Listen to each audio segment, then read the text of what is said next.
નમસ્કાર દર્શક મિત્રો, બીએન ન્યૂઝ ગુજરાતીમાં આપ સૌનું હાર્દિક સ્વાગત છે। આવો જોઈએ આજના મુખ્ય સમાચાર।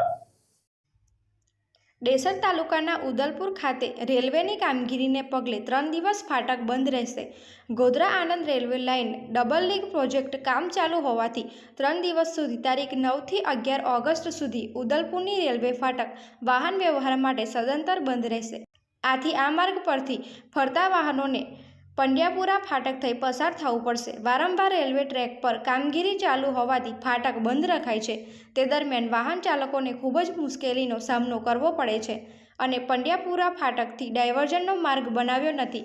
ખાડાવાળા રોડમાં ક્વોરી ઉદ્યોગની ઉપજ લઈ ફરતા ભારદારી વાહનો ડમ્પરો વારંવાર ફસાઈ જાય છે। ભલે 5 દિવસ માટે રેલવે ફાટક બંધ રખાય, પરંતુ વ્યવસ્થિત રીતે ડાયવર્ઝન અપાયો હતો।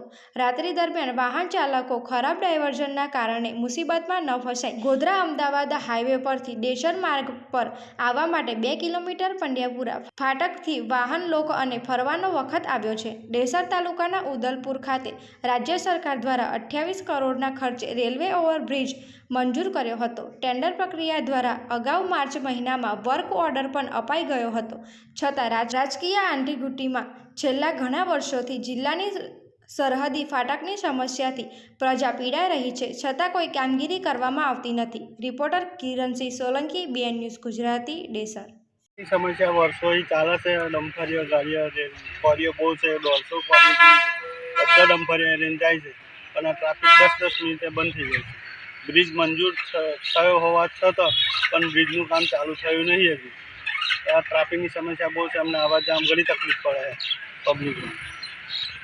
તમે કોને કોને રજૂઆત કરી હતી? અમે તો રજૂઆત કરેલી પણ કોઈ ખબરતું નહીં અમારે। કોઈ અરજી તમે આપી હતી?